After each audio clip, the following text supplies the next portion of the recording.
Currently, the most popular categories on Pinterest are fashion, home and garden, food and beverage, and beauty. These are just general categories which could easily be used on Pinterest to generate traffic for a limitless number of products and services. In most cases, this is a good fit for business-to-consumer advertising or B2C. But don't write off your business-to-business or B2B just yet. You just have to get strategic and creative. When looking to build your boards, and for original content inspiration, consider the following. Repins. Repinning is the fastest and easiest way to bulk up your boards. Your category boards should be designed to inspire or educate anyone who visits your site. Even though a pin is repinned, you can add your own unique comment. Just make sure the source is always clear. Next, let's talk about the importance of adding the Save Pinterest button or widget to your website. This will increase engagement on Pinterest by neatly organizing content on your site that visitors want to refer back to on their board of choice. Once saved to their board, the save has the potential to be repinned. How will they know that they can repin website graphics to their Pinterest account? When they hover over the image, the Pinterest Save button will populate. Now let's talk about quote cards. Quote cards continue to be one of the most effective pins out there. With the long list of user-friendly quote card generators, you don't even have to have graphics design skills to generate a pin worth sharing. This includes seasonal quotes, questions by industry professionals, and even original quotes and phrases relevant to your target audience. For example, 3 things only a nurse would understand. Next, recipes. Like we mentioned earlier when we were discussing statistics, there's over 1.7 billion recipes on Pinterest. Now, you don't want to post recipes if they're not relevant to your brand, product, or services, but if you're in any way related to food, health, beauty, fitness, or home, recipes can be a part of your mix. Next, there's infographics. Infographics come in many forms and are a visually engaging method of delivering fun facts, educational facts, product facts, or any information relevant to your primary target audience. Again, you can invest in infographic software to design your own.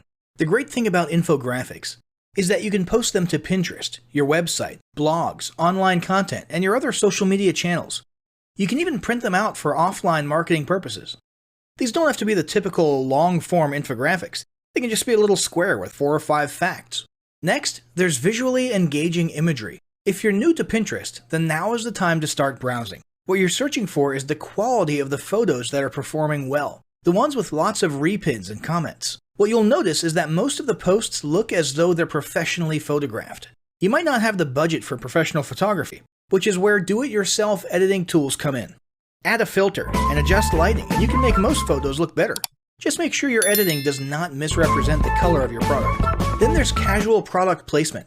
Your photos and graphics need to accurately reflect your brand, but that doesn't mean your product needs to be front and center. In some cases, front and center might be the best way to go, but in most cases, not so much.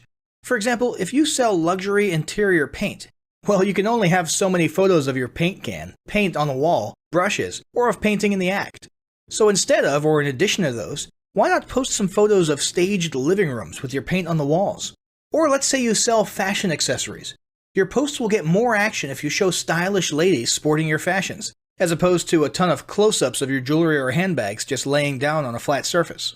Now let's talk about ratios for your pins. Pins that are too tall get cut off on mobile devices. And since 80% of users use mobile devices to browse Pinterest, you really don't want that. You can upload any size pin, but not all will reformat in the visually appealing manner that we're looking for. When it comes to ratios and designing your pins, keep these tips in mind. Profile photos should be 165 by 165. Your board cover image, 217 by 146. Tiny thumbnails will be 70 by 70. The aspect ratio for pins is 2 by 3 to 1 by 3.5. The maximum pixel width is 736 pixels, but you might want to aim closer to 600. Keep long pins like infographics at 736 by 2016. The ideal pin size is 736 by 1104 to 2016. Now that you have a better understanding of how to get started, you might be searching for a few best practices to make the most out of your new social media platform. Here's just a few. Number 1, follow and repin local business owners. Not competitors, but businesses you do business with, or that you're a personal patron of. Odds are they'll return the favor. Bonus points if you have a shared target audience. Number 2, start off with at least 6 boards that have at least 20 pins each. Set a goal to repin at least 5 per week to each board, and at least 3 original pins. Aim for no less than 10 boards total. Number 3, keep an eye on your competitors to see what they're doing and what works. The goal is not to copy, but gain inspiration. This includes businesses in the same industry, but in other service areas, even in other countries. Number 4, find ways to link back to Pinterest. Install the Pinterest Save widget to your website. Add your Pinterest URL to your monthly newsletter. Include it in your email signature. Or offer promo codes which can only be found by visiting Pinterest.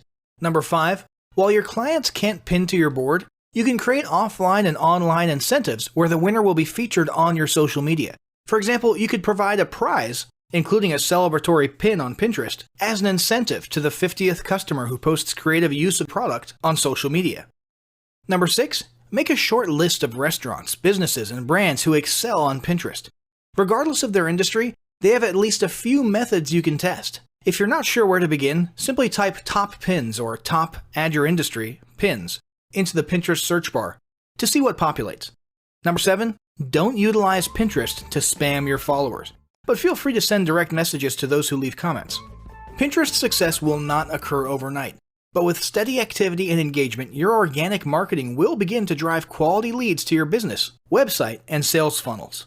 Now, as great as all of this info is, it's not going to be of any use to you or your business if you don't apply what you've learned.